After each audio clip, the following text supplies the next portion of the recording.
Petit Jornal. Inteligência e irreverência em doses diárias.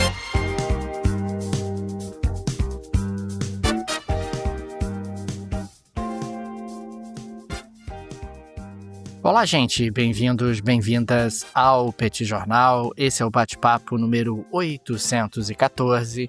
Estamos gravando numa live no YouTube do Petit Jornal. São exatamente 9 horas e 21 minutos da manhã de segunda-feira, 17 de março de 2025. Cá está a dupla de costume, a dupla que você conhece de cor, Tanguy, o Bagdadi, animado, contente, preparado, revigorado, resiliente, retumbante e descansado, muito descansado, porque tivemos agora um fim de semana. E Daniel Souza, que é esse que vos fala. Ao longo dos próximos minutos, a gente vai repercutir os principais acontecimentos da política e da economia internacional dos últimos dias. Como vai o descansado Tanguy Bagdadi? Tudo bem, rapaz? Vamos nessa? Tudo bem, Daniel Souza, como vai? Não posso reclamar, Daniel Souza, belíssimo final de semana, de descanso, dormindo longas horas, muito bom, então agradeço pela pergunta aí. E vamos lá, Daniel, para esse bate-papo 814, deixa as boas-vindas aqui a todos que nos acompanham no YouTube do Petit Jornal, aqui no chat, né, que estão aqui acompanhando a gente ao vivo, de onde sai, aliás, a gravação, lá, que vai lá para o podcast. Deixa boas-vindas também, pessoal que nos acompanha a qualquer momento do dia ou da noite nessa edição matinal, Daniel Souza, do Bate-Papo 814. Daniel, a gente começa com um assunto que dominou, basicamente, os temas geopolíticos do final de semana, pelo fato de que Donald Trump, que é ele que falou, Daniel, tem que acabar com todas as guerras, negócio de guerra aí é envolvimento indevido dos Estados Unidos, mundo afora, os Estados Unidos não tem que ficar se metendo em assunto que não é deles, mas os Estados Unidos, Daniel, de Donald Trump, ordenaram um ataque em grande escala contra os Houthis no Iêmen. A causa disso, Daniel, o gatilho, foi um anúncio feito pelos Houthis na semana passada de retomar os ataques contra navios israelenses que passam pelo Estreito de Bab el-Mandeb. Se você não sabe onde é que fica o Estreito de Bab el-Mandeb, eu te explico. Fica ali exatamente o estreito que fica na junção entre o Mar Vermelho e o Mar da Arábia. E, naturalmente, passa ali pelo Golfo de Aden. Então, a gente tem ataques que vêm acontecendo de forma constante por parte dos Houthis desde novembro de 2023. Então, lembrando, a gente teve os ataques do Hamas contra Israel em outubro. Desde então, Israel iniciou uma série de ataques contra Gaza. E a partir daquele momento, os Houthis, em solidariedade ao Hamas, passaram a atacar navios que passam por ali. E esses navios pararam em janeiro de 2025, porque a gente teve aquele acordo de cessar-fogo que agora está meio à deriva. Então a gente teve um anúncio na semana passada por parte dos Houthis de que, olha, a gente vai voltar a atacar, em especial, navios israelenses.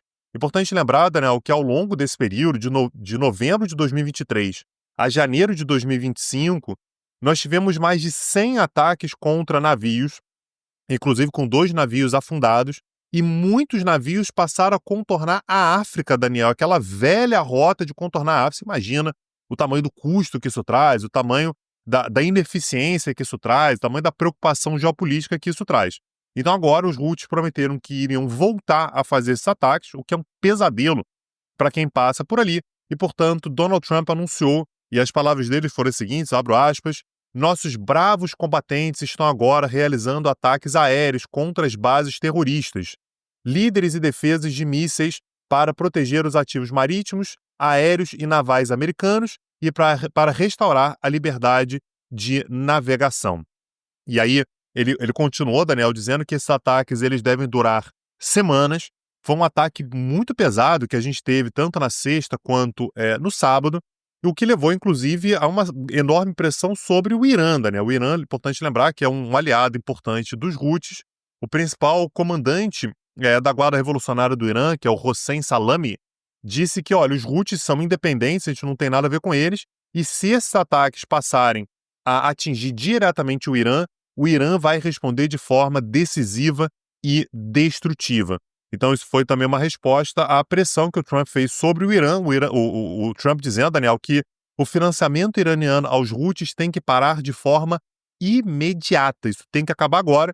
E, portanto, a resposta do Irã foi: eles são autônomos, a gente pode até ser aliado e tudo, mas eles agem de forma autônoma.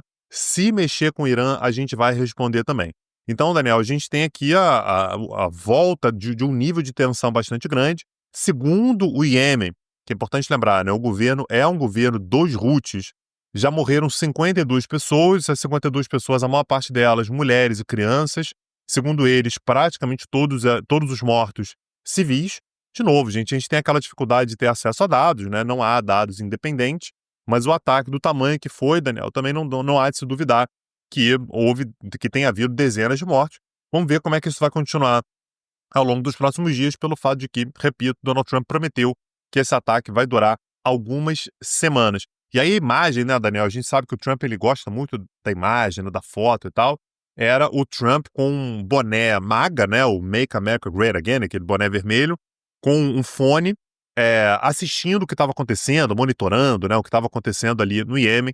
Então, naturalmente, isso é algo que a gente vai ter que analisar para ver até onde vai.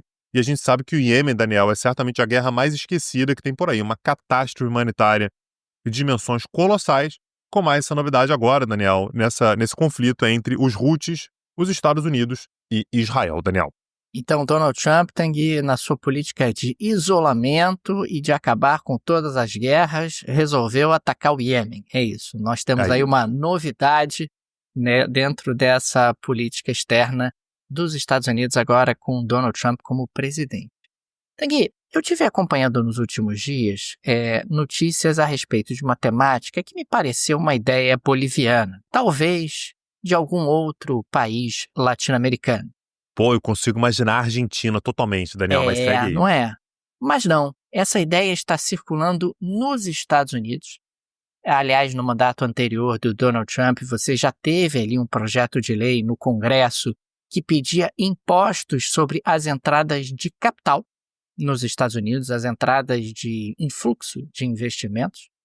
E agora nós temos a American Compass, que é um centro de estudos conservador próximo ao vice-presidente J.D. Vance, que declarou que os impostos sobre influxos de capital poderiam arrecadar 2 trilhões de dólares na próxima década.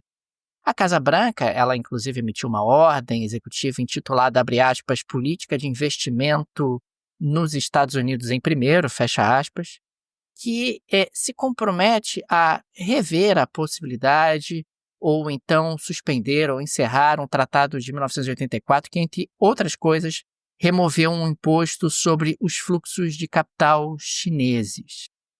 E isso poderia, inclusive, também ser alargado para outros países. O que eu quero dizer é que os Estados Unidos está cogitando, que é algo absolutamente inacreditável para mim, isso não quer dizer que vai adiante, mas que o governo americano poderia punir alguns países ou utilizar como ferramenta de política externa tributação de influxo de capitais. Quer dizer, você quer levar o seu dinheiro para os Estados Unidos e os Estados Unidos resolvem colocar uma tarifa, uma taxa nesse influxo de capitais. O que, obviamente, desestimula ou desestimularia, caso essa medida fosse levada adiante, a entrada de recursos nos Estados Unidos. A brincadeira que eu fiz com a América Latina é porque em diferentes momentos da história latino-americana recente, alguns governos apareceram com essa ideia. Vamos taxar, vamos tributar a entrada de capitais, ou vamos estabelecer ali mecanismos de punição nesse sentido. E isso não acaba bem, porque você desestimula a circulação de recursos, a entrada de recursos, e pode trazer aí consequências macroeconômicas de longo prazo. E mais, só a discussão disso já faz com que muita gente fique com a pulga atrás da orelha pensando, será, cara, que os Estados Unidos é o melhor lugar para eu colocar o meu dinheiro? Afinal, vai que o Trump coloca aí uma tarifa, uma tributação, uma taxação qualquer de quem já tem dinheiro investido nos Estados Unidos. É natural que você fique com essa pulga atrás da orelha, sabe? Porque tem tanto lugar no mundo para eu colocar o meu dinheiro. Será que vale a pena colocar o meu dinheiro nos Estados Unidos? O meu ponto é que essa política de incerteza do Donald Trump, essa política onde todas as cartas estão sobre a mesa e eu posso fazer o que você quiser, começa a trazer reflexos para a economia americana e que podem ser reflexos de longo prazo. Porque destruir a credibilidade de um país ou arranhar a credibilidade de um país é algo que pode ser feito muito rapidamente e para recuperar demora muito tempo. porque por mais que o Trump eventualmente faça e desfaça medidas como essa, ou entre um outro presidente depois dele que diga nós nunca, jamais, em hipótese alguma, faremos isso, vai ficar sempre a impressão de que é possível que isso aconteça, né? E em muitos países da própria América Latina, muitas vezes você tem medo de colocar o seu dinheiro, você é estrangeiro, porque você fica pensando, mas a América Latina já fez medidas, às vezes hostis em relação ao investimento. Colocar o meu dinheiro lá, talvez seja melhor colocar em outro lugar. Quem sabe nos Estados Unidos que nunca fizeram isso, ou nunca, jamais, em hipótese alguma, farão isso. Só que o nunca está fora do vocabulário de Donald Trump, né? Tudo pode ser feito dentro de um governo que considera que tem força absoluta e que pode utilizar mecanismos como esse para impor sua vontade. Agora, tudo é credibilidade, né, Daniel Souza? Então Claro. você tá mexendo com a credibilidade do país, com a credibilidade é isso, né? A credibilidade de um país que até agora era considerado o símbolo máximo da segurança, né? Você vai colocar o seu dinheiro nos Estados Unidos, você sabe que os Estados Unidos vão pagar. A gente sabe, inclusive, que o endividamento americano está começando a incomodar, né, Daniel? Está acima de 120% do PIB, né? Não que os Estados Unidos sejam incapazes de pagar, mas cresce a cada ano. Então, cada vez mais se olha para os Estados Unidos como um país ainda muito seguro, mas muito menos seguro do que era pouco tempo atrás. Agora, Daniel, quer falar em credibilidade? Você quer saber que produto que você vai comprar e que você vai levar qualidade para casa? Daniel Souza, Insider Store.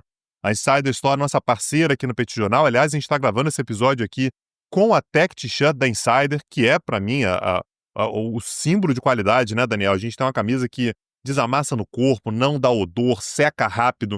Para mim é um trunfo para todos os momentos. E hoje, Daniel, especificamente, a gente está gravando esse episódio aqui no dia 17 de março, na segunda-feira.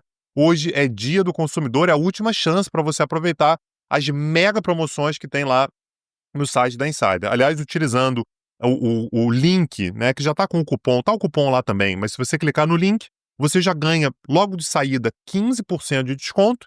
E se somando os descontos do site, Daniel, pode chegar a 35% de desconto. Para comprar camisa, short, bermuda, underwear, se você quiser comprar roupa masculina, feminina, roupa de malhar, meia, para tudo que você quiser, tem lá peças de muita qualidade e muita durabilidade. Quer pensar em credibilidade, Daniel Souza, confiabilidade, vai na Insider porque é sucesso.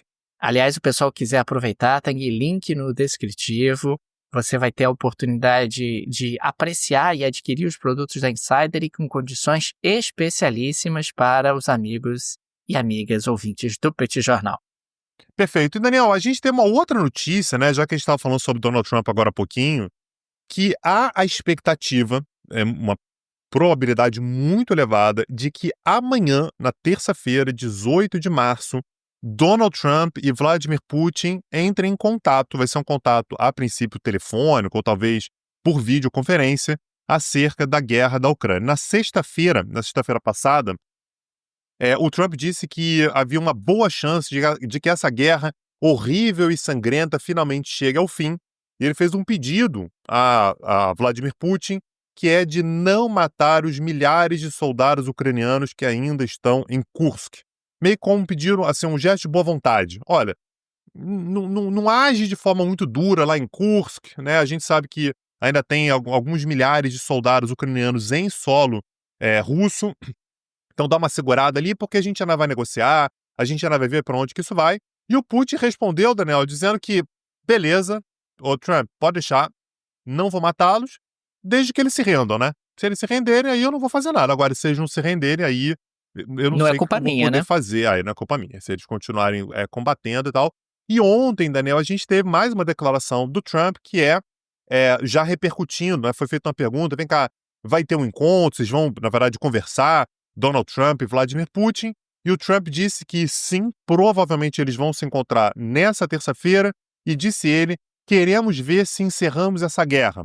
Aquele jeito dele, né, Daniel? Talvez seja possível, talvez não, mas acredito que a chance seja muito boa. Vou falar com o presidente Putin nessa terça.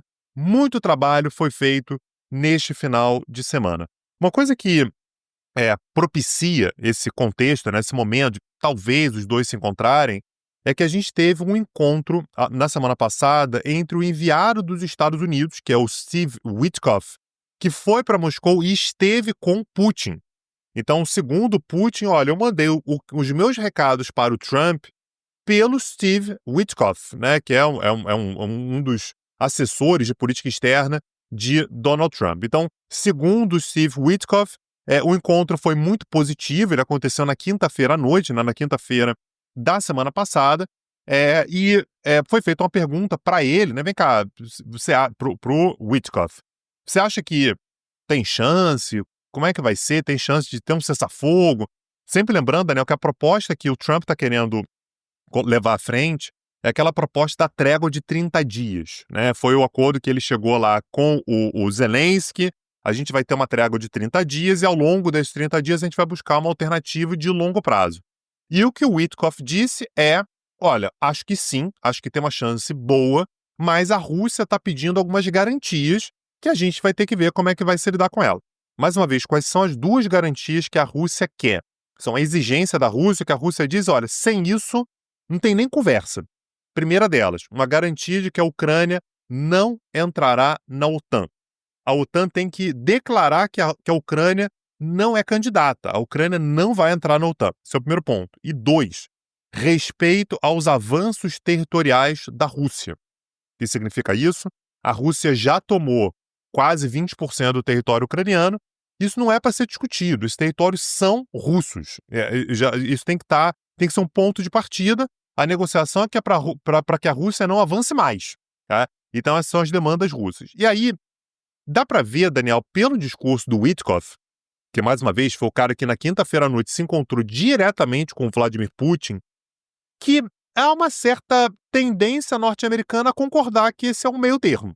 Esse é um meio termo. Então, aquele papo que tinha na gestão passada de Biden, de que a Rússia vai ter que sair dos territórios ucranianos, incluindo a Crimeia, a atual gestão não acredita, então foi feita uma pergunta para o Witkoff, vem cá, o que os Estados Unidos acham disso? E ele respondeu da seguinte maneira: como vamos expulsar cada soldado russo de cada centímetro do solo ucraniano?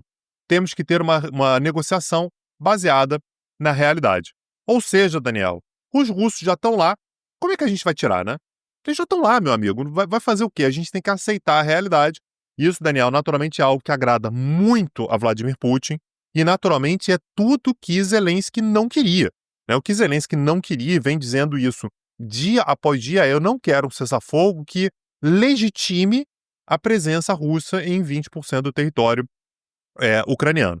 E só para a gente ver como é que a gente tem, de fato, uma sintonia, né, Daniel? Existe ali um bom entendimento. O governo russo, ele se manifestou algumas vezes de forma crítica, meio incomodada com o Kit Kellogg. Kit Kellogg era, eu já vou explicar por que eu estou colocando no passado, o enviado dos Estados Unidos para a Rússia e Ucrânia. Então, segundo o governo russo, o Kit Kellogg ele é muito mais pró-Ucrânia, a gente não quer negociar com ele e tudo. Então, o governo norte-americano mudou o status dele. Kit Kellogg deixa de ser um enviado para a Rússia e Ucrânia e passa a ser um enviado dos Estados Unidos para a Ucrânia. Tá? Então, não lida mais com a Rússia. Os Estados Unidos vão acabar tendo outro approach para lidar com a Rússia. Agora, Daniel, vamos ver o que vai acontecer nessa conversa entre Donald Trump e Vladimir Putin. Não acho nem que seja improvável que em breve eles se encontrem pessoalmente. Não vai ser dessa vez ainda, mas amanhã provavelmente os dois vão conversar para falar sobre cessar-fogo. Lembrando que Trump já tem um acordo com o Zelensky. Esse acordo depende da anuência do Putin para finalmente ser colocado em prática. Só que, naturalmente, nessa conversa os termos podem mudar. Vamos ver o que vai acontecer, Daniel. Essas negociações sugerem, caso esses termos sejam mantidos, Tanguy, uma vitória maiúscula da Rússia, né? Porque ela consegue tudo o que ela quer, ela não está cedendo em nada, e, consequentemente, você acaba tendo o Vladimir Putin conquistando o que almejava dentro de um contexto onde os Estados Unidos acham que tudo bem, contando que eles possam obter ali vantagens comerciais na Ucrânia, eventualmente na própria Rússia, e não tenham mais esse custo de dar suporte militar aos ucranianos. Avançando aqui para a próxima pauta, Tanguy, nós destacamos há algum tempo aqui no Petit Jornal uma mudança de guarda em 2 portos importantes do Panamá, né, um porto no Atlântico e um porto no Pacífico, 2 portos que eram controlados por uma empresa de Hong Kong e que estão sendo transferidos para uma empresa americana, a BlackRock. Então, a BlackRock, uma empresa, uma asset, uma investidora, que passaria a ser aí a gestora desses 2 portos, que na prática estão nas 2 entradas do Canal do Panamá. Pois bem, oficialmente o governo chinês não comentou. Aliás, quando foi questionado, o porta-voz do Ministério das Relações Exteriores da China, na altura, quando essa notícia foi anunciada, ele disse o seguinte, abre aspas, não comentamos negociações comerciais, fecha aspas. Entretanto, na última quinta-feira, houve um artigo publicado no jornal de Hong Kong, que é chamado de Ta Kung Pao, esse é um jornal de Hong Kong, que é apoiado pelo Estado de Hong Kong, e esse artigo alertava para a americanização do canal, e que essa americanização do canal levaria Washington a usá-lo para fins políticos, restringindo o comércio chinês. Esse artigo acabou sendo republicado na íntegra pelo site oficial do Escritório de Trabalho de Hong Kong e Macau, do Partido Comunista Chinês, e pelo Escritório de Assuntos de Hong Kong e Macau do Governo Central. O que, na prática, sugere que esse artigo traz a visão do governo chinês, que o governo chinês concorda com a opinião desse artigo. Aliás, muito provavelmente esse artigo não estaria tendo essa publicidade, não estaria sendo divulgado com essa amplitude se não tivesse o apoio do governo da China. Ou seja, a China percebe o movimento dos Estados Unidos e da forma chinesa de passar suas mensagens, destaca o seu incômodo. Aliás, não poderia ser diferente, É natural que haja um incômodo dos chineses nessa movimentação no Canal do Panamá. E o Canal do Panamá acaba deixando o Panamá numa situação muito delicada, Porque, de um lado, eles são pressionados pelos Estados Unidos e, do outro, eles acabam sendo pressionados pelos chineses. A pressão exercida pelos Estados Unidos no limite poderia levar até algum tipo de operação militar no Panamá, e o Panamá sabe disso. A gente está falando de um canal que representa uma parte importante do PIB panamenho. Aliás, as receitas do Canal do Panamá acabam sendo muito importantes para o orçamento do governo do Panamá. E só um parêntese aqui, Daniel, quando a gente fala sobre a operação militar norte-americana no Panamá, é importante lembrar que em dezembro de 1989, os Estados Unidos fizeram uma operação militar no Panamá e prenderam ninguém menos que o presidente do país, o Manuel Noriega, foi preso numa operação militar americana. Então, não é uma abstração, eles teoricamente podem intervir, os Estados Unidos já fizeram uma intervenção, o Noriega era acusado de estar envolvido com tráfico de drogas, muito cá entre nós, estava mesmo, mas não é algo distante da realidade panamenha. E quando a gente pensa na pressão chinesa, os chineses são importantes clientes do Panamá, são importantes investidores na economia panamenha, e os chineses potencialmente podem fazer um outro canal, Podem fazer um canal na Nicarágua. Esse projeto existe, é um projeto antigo, inclusive, onde você poderia ter ali um canal alternativo ao Canal do Panamá, o que para o Panamá seria um desastre, Porque você passaria a ter ali uma alternativa a esse monopólio. Na prática, é um monopólio de passagem que o Panamá tem entre os 2 oceanos, entre o Oceano Atlântico e o Oceano Pacífico. Enfim, a gente está vendo aí a temperatura subir e o Panamá numa situação muito delicada, tentando se equilibrar aí diante de tantas pressões sobre o país. Ô, Daniel Souza, nesse processo aí que você estava trazendo de uma latino-americanização, das finanças, das decisões norte-americanas, vamos ensinar para eles como é que é ser América Latina, Daniel? Eu queria puxar a geleia da Shakira para a gente dizer para os Estados Unidos, ser América Latina é isso aqui. Me conta, Daniel. Tangui, os Estados Unidos estão tentando, mas ainda estão muito longe de serem América Latina. São aprendizes. Não tem um molho. Mas há um processo de latino-americanização dos Estados Unidos. Isso é muito evidente, Tangui. A gente está observando isso, Trump. Você é responsável por esse processo de maneira acelerada.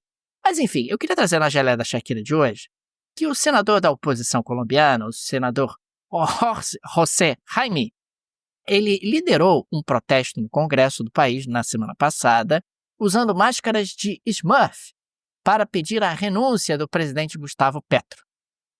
Aliás, ele e os seus amigos e os seus aliados, etc. A manifestação foi motivada por alegações de que Petro teria recebido fundos ilegais durante sua campanha presidencial em 2022 de um dos principais contrabandistas da Colômbia, que é o senhor Diego Marín, que é conhecido pela alcunha de Papai Smurf.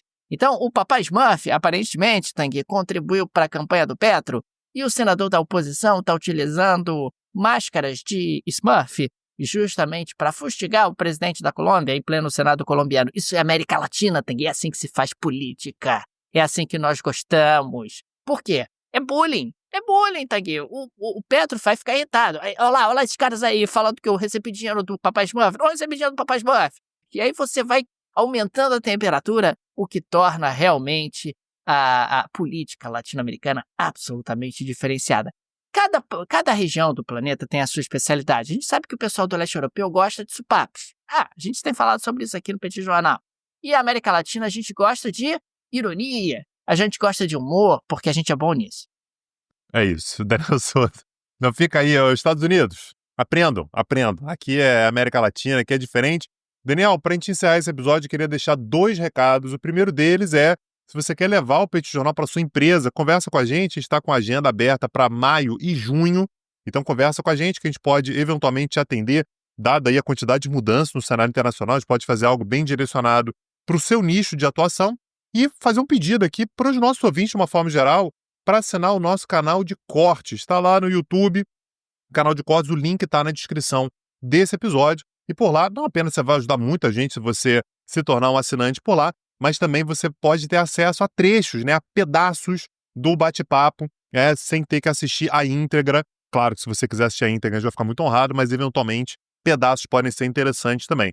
E Daniel, deixa aqui também o convite, se você quiser entender a bagunça no qual o mundo se encontra, sobre China, Estados Unidos, Donald Trump, América Latina e tal, acessa lá petcursos.com.br para conhecer o nosso outro projeto, projeto paralelo ao podcast. É um projeto que a gente alimenta desde o ano de 2020, a gente tem muito orgulho, aliás, desse projeto, teremos muitas novidades muito em breve, aliás, a gente vai falar sobre isso daqui a pouquinho, mas, daqui a alguns episódios, mas petcursos.com.br você vê lá o catálogo de aulas, de curso que a gente já tem muita aula por lá, eu tenho certeza que muitos dos temas que estão lá vão te interessar bastante. Fica aqui também o nosso agradecimento aos amigos e amigas que são patrocinadores do Petit Jornal. O Petit é uma mídia pequena, é uma mídia que não tem nenhum conglomerado por trás, nenhuma produtora por trás, e por isso a ajuda de nossos apoiadores é tão importante. Fica o nosso carinho, o nosso abraço, o nosso muito obrigado a cada um de vocês. E fica também o convite. Se você ainda não é apoiador, não é apoiadora do Petit Jornal, considere se tornar. No descritivo desse episódio tem várias alternativas. Nós temos o Pix do Petit Jornal, uma forma prática e instantânea de apoiar o Petit Jornal. Você pode, inclusive, ativar o Pix recorrente. Tem também o link para o Apoia-se, o link para o Patreon. O Patreon acaba sendo útil para quem vive no exterior. Todas essas alternativas estão no descritivo desse episódio. Tenho certeza que uma delas será confortável para você. É isso. Daniel Souza, hoje mais tarde temos outro episódio. Vamos gravar nessa segunda-feira à noite. Nos vemos, um abraço e até a próxima, gente. Valeu. Tchau, tchau. Petit Jornal. Inteligência e irreverência em doses diárias. Acesse www.petitjornal.com.br.